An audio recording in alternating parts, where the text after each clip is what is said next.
Hi guys, Andy here, and I'm here to bring you all things mundane and makeup related. If that's your vibe, I'd love it if you'd subscribe to be part of my little slice of the internet. And in today's video, I'm bringing you my final pile of shame update. So if you want to see the progress I made on the Gourmand Girls Nueva Vida palette and why this is my finale, then let's go ahead and just get on into it. First, I should probably tell you, if you haven't been following along, what this project is about. So I was using Sophie Alexander's Big Fat Eyeshadow Rules to narrow down my collection, where I create 1 to 3 looks depending on the palette. And I had a scoring chart based on color story, versatility, quality, and personal ranking. And anything that scored a 12 out of 20 or less was an automatic declutter. And then obviously, even if it scored high, I could still declutter it if I wanted to declutter it. So, the reason this is my finale is because the only palettes I have left in my pile of shame are the couple of things that I got for my birthday. And I already have those in my drawer of things to use, and I've already started using them. So, I don't feel I need to have a pile of shame project at the moment.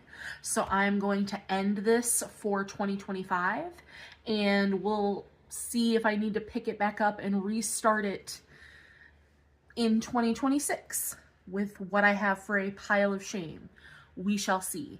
But yeah, that is where we are at. So I was working on the Gourmand Girls Nueva Vida palette, which is what is on my eyes today, and this is what she looks like.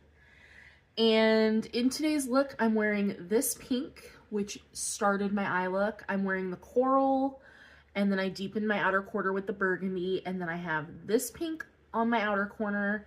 I have this pinky purple on the lid, and then I have the white on my inner corner topped with another single shadow from my collection.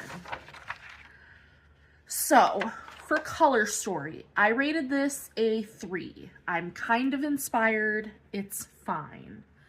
Because what's inspiring to me about this color story are these 2 bright shades, and they don't perform well. And then the 4 shimmers that I like, because this shimmer sucks. So, I like it. It's fine. I was in between a 3 and a 4, so I went with a 3 because the color story for me is just a little all over the place. Because, like, what am I going to pair that green with, to be honest? And then we have this brown, which, like, I would never use really with any of these shades.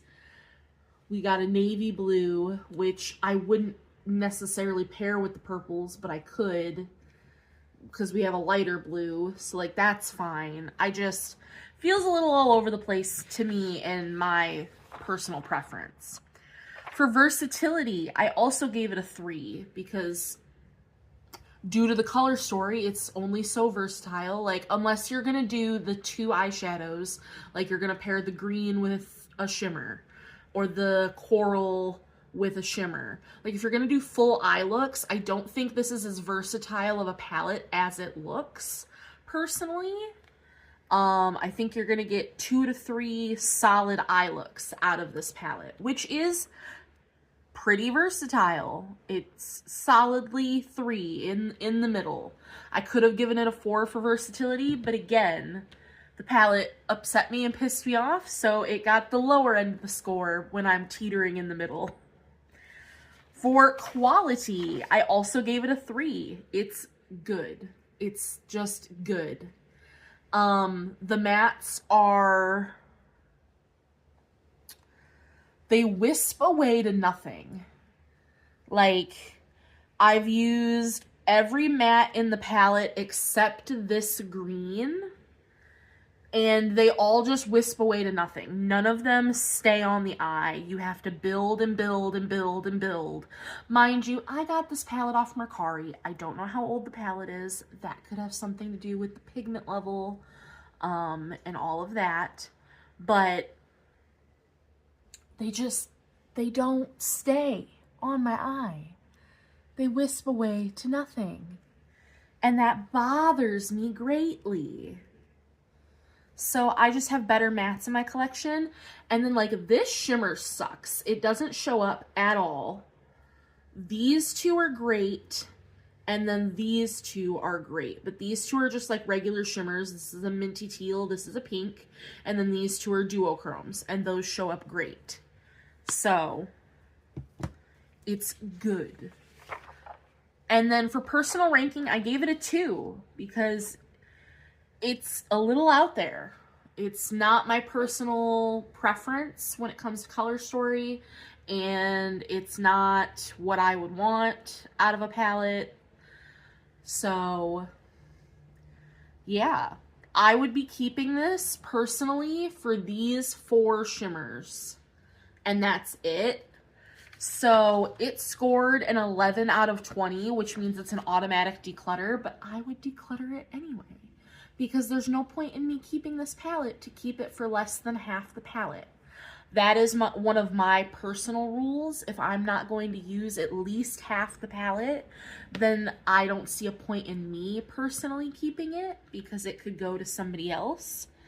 When I got it, there was already quite a dip in these 2 duochromes, and yeah, so whoever I give this to, you know, you could probably hit pan in those really easily. But it's not for me. Like the matte formula is not for me. I have like, specifically when I'm talking about like this coral that I used today, I've got it right here next to me. Where are you? In the Serenity palette, I have this coral, and it has so much more pigment. Even though the one in the Nueva Vida looks brighter, this one has so much more pigment, and it's so much more intense. So I don't need this palette. So it's gonna go. So let's see. I kept 2 and have decluttered 2 of the last 4 palettes that I've used. So 50%. Not horrible. But I feel good about ending this project now. Like I said, I'm working on my couple palettes that I have that are new to me. They're already in my drawer. I've already started working on them. You'll have a review of them eventually once I get there. But that is going to do it for my pile of shame. This guy's going to go, and that's going to be the end of this, at least for 2025. We'll see if I bring this back in 2026, but that's going to do it. Short and sweet video. I hope you guys enjoyed, and I'll see you in the next one. Bye, guys.